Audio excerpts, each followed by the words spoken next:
നമസ്കാരം. Raf talk ഫുട്ബോളിലേക്ക് അവർക്കും സ്വാഗതം.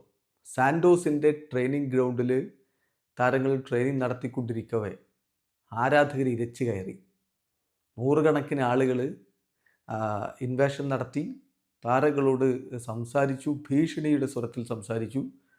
ബുധനാഴ്ച നടക്കുന്ന കോപ്പ ഡു ബ്രസീൽ മത്സരം വിജയിച്ചില്ലെങ്കിൽ കൂടുതൽ മോശമായ കാര്യങ്ങൾ സംഭവിക്കുമെന്ന് ഭീഷണിപ്പെടുത്തിയിരിക്കുന്നു. അതുപോലെ ചില താരങ്ങൾ അക്കൗണ്ടബിൾ ആയിരിക്കണം എന്നുള്ള കാര്യം അവർ ഓർമ്മിപ്പിക്കുന്നു. ഇത് വളരെ വേഴ്സായിട്ടുള്ളൊരു സിറ്റുവേഷനാണ്. ഒരു ടീമിൻ്റെ ട്രെയിനിങ് ഗ്രൗണ്ടിലേക്ക് ആളുകൾ ഇടിച്ചു കയറി മര്യാദക്ക് കളിച്ചോളണം എന്ന് താരങ്ങളോട് ഭീഷണിപ്പെടുത്തുന്നത്. അതാണ് ഇന്നലെ യഥാർത്ഥത്തിൽ സംഭവിച്ചിരിക്കുന്നത്. സംഗതി ശരിയാണ്, മോശം പ്രകടനമാണ് ബ്രസീലിയറോ സീരിയയിൽ ഇപ്പോൾ സാന്റോസ് നടത്തിക്കൊണ്ടിരിക്കുന്നത്. 20 ടീമുകളുടെ ആ ഒരു ലീഗിൽ അവർ 19ാം സ്ഥാനത്താണ്.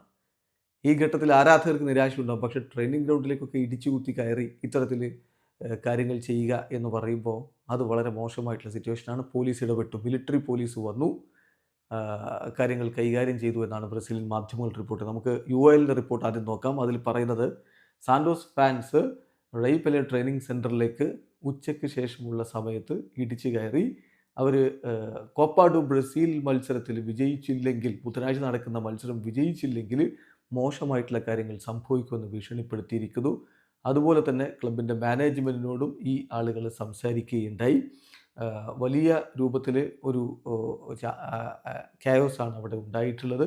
ആളുകൾ വളരെ ഡിസാറ്റിസ്ഫൈഡാണ് ടീമിൻ്റെ പെർഫോമൻസിൽ, പ്രത്യേകിച്ച് ബ്രാഗന്റിനോക്കെതിരെയുള്ള പരാജയത്തോടു കൂടി ആളുകൾക്കത് സഹിക്കാൻ പറ്റാത്ത രൂപത്തിലേക്ക് മാറി. ഇങ്ങനെ ആളുകൾ ഇടിച്ചു കയറിയപ്പോൾ അഡ്മിനിസ്ട്രേറ്റേഴ്സിൽ ഒരാൾ ബാത്റൂമിൽ പോയി ഒളിക്കുന്ന സ്ഥിതിവിശേഷമുണ്ടായി.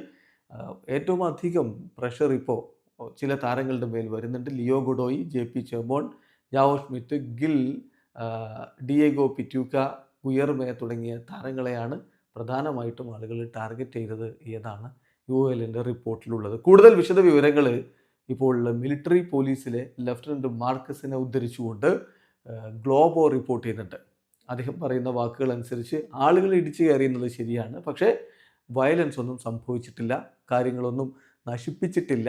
ആളുകൾ സംസാരിക്കുകയാണ് ചെയ്തത്. തുറന്നു കിടക്കുന്ന ഒരു ഗേറ്റ് ഉണ്ടായിരുന്നു, അതിലൂടെയാണ് ആളുകൾ ഇരച്ചു കയറിയിട്ടുള്ളത് എന്നാണ് ലഫ്റ്റനൻറ്റ് മാർക്കസ് പറയുന്നത്. അദ്ദേഹത്തിൻ്റെ വാക്കുകൾ ഇപ്പോൾ ഗ്ലോബൽ റിപ്പോർട്ട് ചെയ്യുന്നുണ്ട്. അതിലിങ്ങനെയാണ് പറയുന്നത്: കാണാൻ കഴിഞ്ഞത് ആളുകൾ ഇതൊരു അവസരമായിട്ടെടുത്ത് നൂറുകണക്കിന് ആരാധകർ ഒരു സൈഡിലുള്ള ഗേറ്റിലൂടെ കടക്കുകയായിരുന്നു. പ്ലെയേഴ്സുമായിട്ട് അവർ ഡയറക്റ്റ് കോൺടാക്റ്റ് നടത്തി. ഞങ്ങൾ അധികം സമയം വൈകാതെ തന്നെ പോലീസ് അവിടെ എത്തുകയും ചെയ്തു. ഒരു തരത്തിലുള്ള ഇഞ്ചുറിയോ അല്ലെങ്കിൽ പ്രോപ്പർട്ടീസിന് ഡാമേജോ ഒന്നും സംഭവിച്ചിട്ടില്ല. പക്ഷേ ഇവരെല്ലാവരും അനധികൃതമായിട്ട് കടന്നു കയറിയവരാണ്. റോങ് ആയിട്ടുള്ളൊരു ഏരിയയിലേക്ക് കടന്നതുകൊണ്ട് അവർക്കെതിരെ നടപടി ആവശ്യമാണ്. ഞങ്ങളിപ്പം പോലീസ് റിപ്പോർട്ട് പ്രിപ്പയർ ചെയ്തുകൊണ്ടിരിക്കുകയാണ്. ഇതൊരു ഇൻവേഷൻ ആയിരുന്നോ അല്ലെങ്കിൽ മറ്റെന്തെങ്കിലും ആയിരുന്നോ? ഗേറ്റ് തുറന്നു കിടന്നിട്ടുണ്ടായിരുന്നു. അപ്പോൾ അതുകൊണ്ട് അത്തരത്തിൽ നമുക്ക് കാണാൻ പറ്റുമെന്ന് എനിക്കറിയില്ല. എന്തായാലും എല്ലാ തരത്തിലുള്ള വിഷയങ്ങളും ഞങ്ങൾ ഇതിൽ പരിഗണിക്കുന്നുണ്ട്. ആരാണ് ഈ ഒരു സംഭവം ഓർഗനൈസ് ചെയ്തത്, ഇങ്ങനെയുള്ള ഒരു കാര്യം ആര് പറഞ്ഞിട്ടാണ് സംഭവിച്ചത് എന്നുള്ളതും കണ്ടെത്തേണ്ടതുണ്ട്. എന്തായാലും അവിടെ കുറച്ച് ലീഡേഴ്സ് ഉണ്ടായിരുന്നു, ഇതിൻ്റെ മുന്നിൽ നിൽക്കാൻ ചില ആളുകൾ ഉണ്ടായിരുന്നു എന്ന് തന്നെയാണ് എനിക്ക് മനസ്സിലാവുന്നത്. പബ്ലിക് എന്തായാലും ഇങ്ങനെ ചെയ്യാൻ പാടില്ല എന്ന തരത്തിലാണ് ഇപ്പം മിലിറ്ററി പോലീസിൻ്റെ സ്പോക്സ് പേഴ്സൺ പറഞ്ഞിരിക്കുന്നത്. അതോടൊപ്പം തന്നെ ചില കാര്യങ്ങൾ കൂടി വരുന്നത്, ഇവർ ഇടിച്ചു കയറിയിരിക്കുന്നത് സൈഡിലുള്ള ഒരു ഗേറ്റിലൂടെയായിരുന്നു. അതിലൂടെ സാധാരണ അവിടുത്തെ റിസർവ് ടീമൊക്കെ പ്രാക്ടീസ് നടത്തുന്ന ഒരു പിച്ചുണ്ട്, അതിലൂടെയാണ് കടന്നു വരുന്നത്. ആ സമയത്ത് അണ്ടർ 15 ഫ്രണ്ട്ലി മത്സരം അവിടെ പുരോഗമിക്കുന്നുണ്ടായിരുന്നു. അതും കടന്നിട്ടാണ് ചില മെയിൻ താരങ്ങൾ ട്രെയിനിങ് നടത്തുന്ന ഒരു സന്ദർഭത്തിൽ മെയിൻ പിച്ചിലേക്ക് എത്തുന്നത്. അവിടെ വെച്ചുകൊണ്ടാണ് ഈ സംഭവങ്ങളൊക്കെ ഉണ്ടായിരിക്കുന്നത്. എന്തായാലും നെയ്മർ ജൂനിയർ ആ സമയത്ത് അവിടെ ട്രെയിനിങ് സെൻറ്ററിൽ പ്രസൻ്റ് ആയിരുന്നില്ല എന്നുള്ള വാർത്ത കൂടി വരുന്നുണ്ട്. വീഡിയോ അവസാനിക്കുന്നു. ഫുട്ബോൾ ലോകത്തെ കൂടുതൽ വിശേഷങ്ങളുമായി റാഫ് ടോക്സ് വീണ്ടും എത്താം.